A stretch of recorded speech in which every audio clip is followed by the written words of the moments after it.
between contract and covenants. One of the differences in a contract, you can break your contract.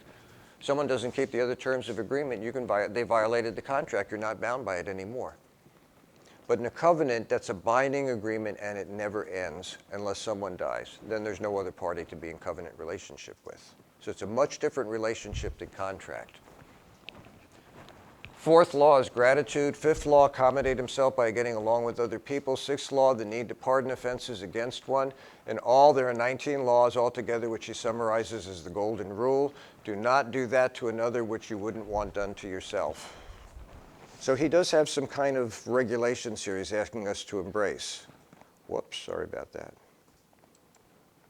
So this is his justification for the role of absolute authority. According to Hobbes, government must perform two main functions. As we've seen, it must enforce obedience to the laws of nature so that everyone can afford to follow them. This is what he calls peace, people. When I make peace over here, if we all follow the rules, there's no conflict.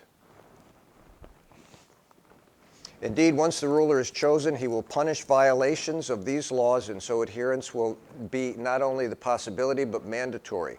In addition, the ruler must determine exactly what the laws of nature say. People are self-interested.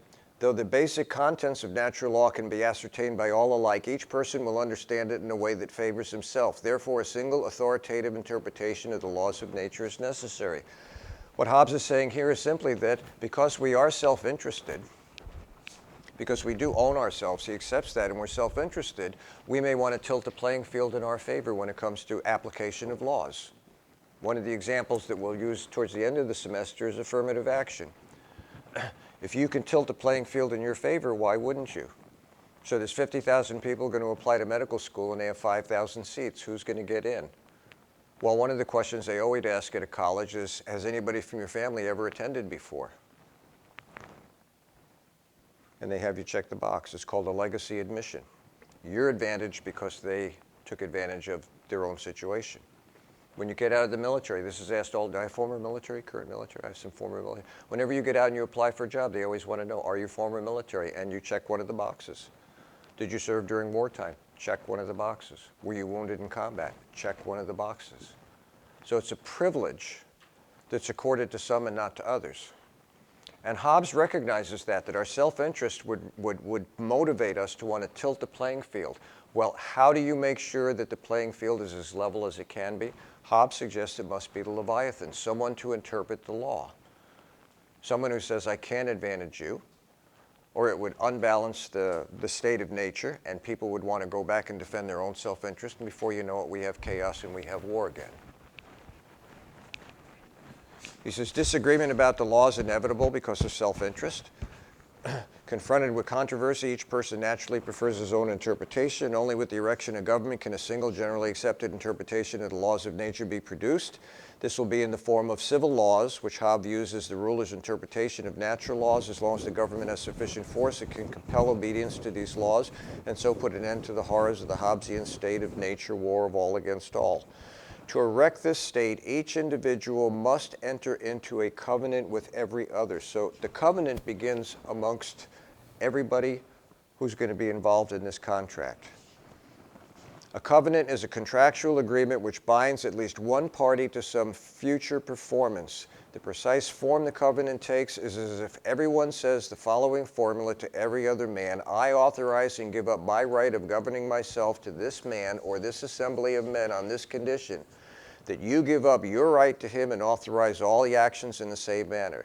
This agreement can be used to set of different types of governments. Whichever form the government assumes, it must be the most powerful government possible.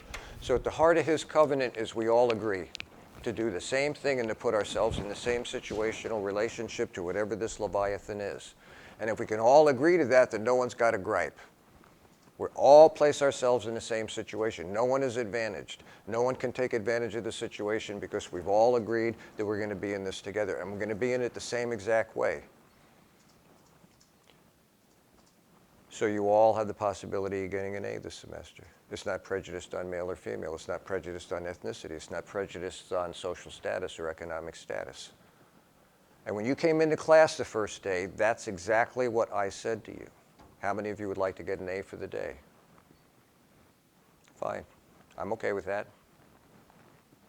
No bias, no prejudice, no predispositions. Some of you, most of you I've had before in another class, no predispositions. You still have to work for it the same way as people I've never had before. I will enforce all the rules equally across the board without bias, without prejudice. And your role, as Hobbes sees it, is when you come into this relationship, you all agree to exactly the same terms and conditions. No one has a right to gripe if all the conditions have been followed exactly the way they were agreed to. And for him, he calls that a covenant relationship.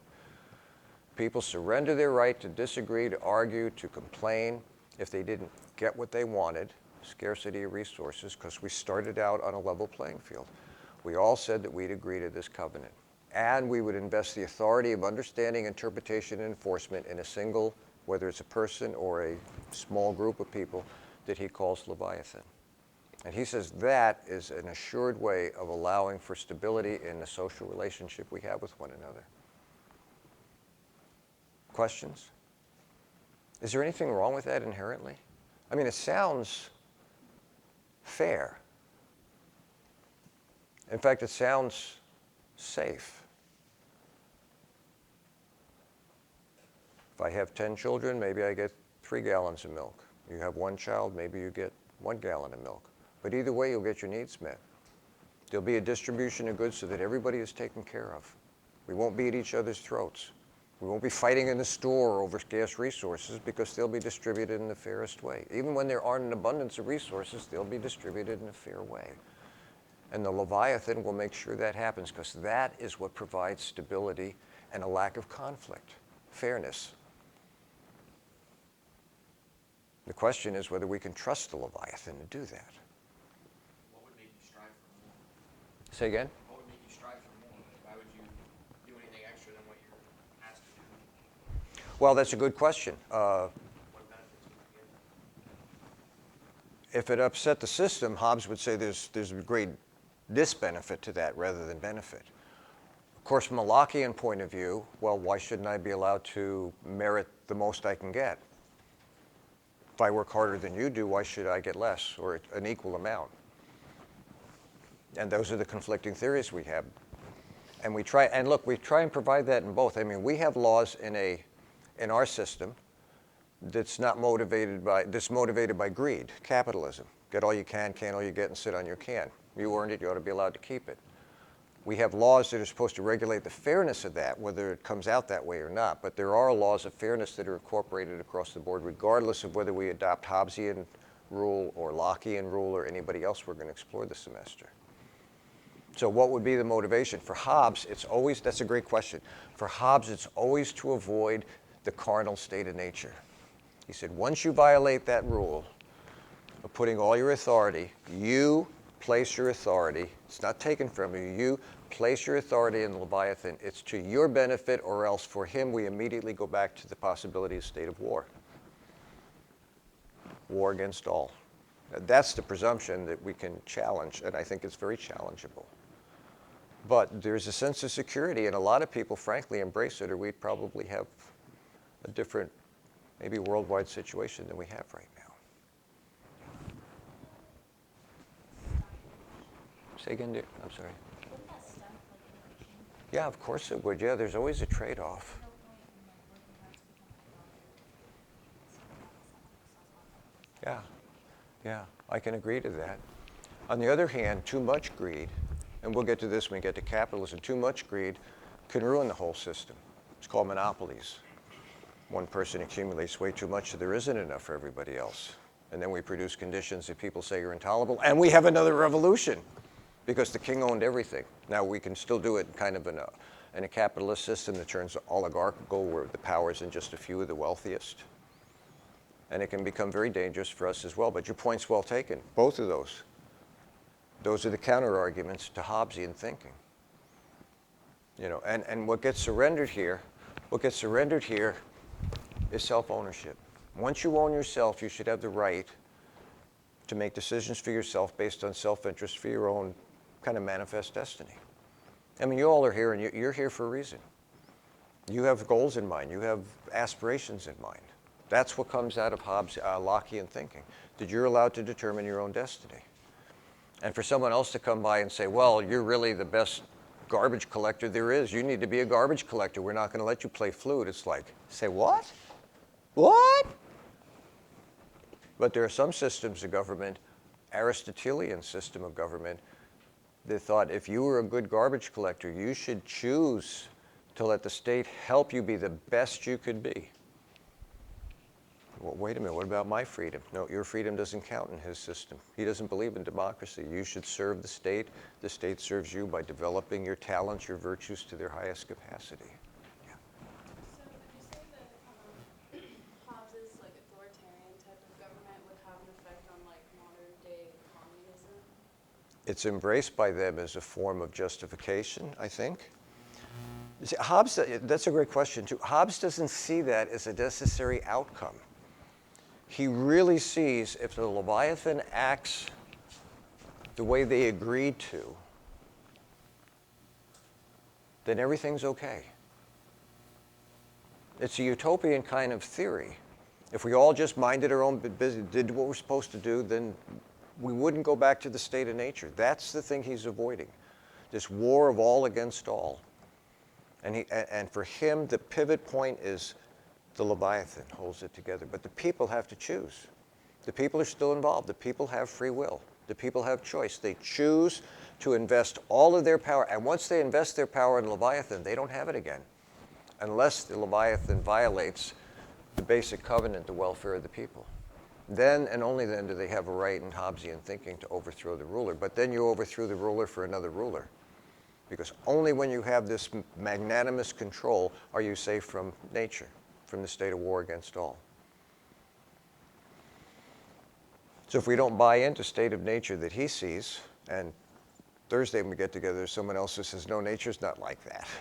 Nature's not like that at all. It's very different. Then we don't need Hobbesian political philosophy to secure us.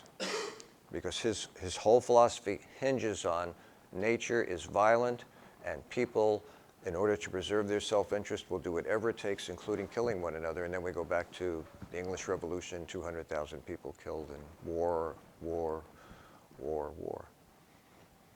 In some sense, it's hard to argue with Hobbes. I mean, if you look at the landscape of history, it's littered with war, war, war, war, war. I've heard estimates. I don't know how to come to this conclusion, but it's estimated maybe 30 years in 8,000 years of recorded history. One part of humanity has not been in a war against another part. I mean, World War I, the war to end all wars. 30 years later, World War II. Now we're talking maybe World War III. I mean, it's just incredible. It's incessant. It goes on and on and on. And that's what makes Hobbes so attractive. I mean, you all haven't had to, and I don't mean this in a prophetic way, but you all have never had to face, what if we went back into another civil war? Well, that can't happen. Really?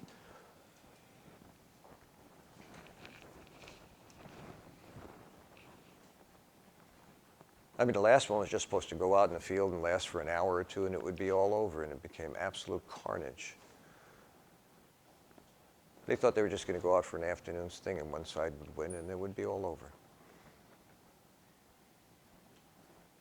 Blood got so soaked with, the ground got so soaked with blood, it became lakes of blood in the ground.